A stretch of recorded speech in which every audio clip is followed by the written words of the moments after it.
Nakakadurog ng puso, Dingdong Dantes nagmamakaawa kay Marian Rivera. Hindi batayan ng isang pagsasama ang tagal ng kanilang relasyon upang masabing hindi sila magkakahiwalay. Sabi nga ng karamihan, it takes two to tango para mag-workout ang isang relationship.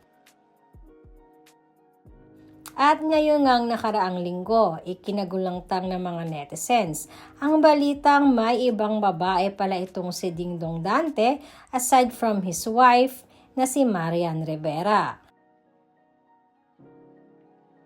Hindi nga di umano tinatantan ng intriga ang mag-asawang Dantes dahil sa pagkakaugnay ng pangalan ni Dingdong sa dating aktres at commercial model na si Lindsay De Vera.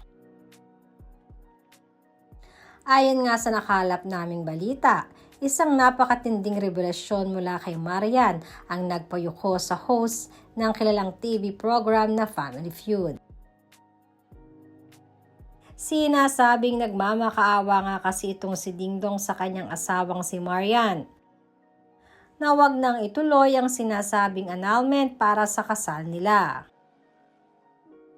Nagmakaawa din di umano si Dingdong na wag na siyang paalisin sa bahay nilang mag-asawa. Halos naiyak nga at napahagulgol nga si Dingdong Dantes sa pagmamakaawa sa kanyang asawang si Marian.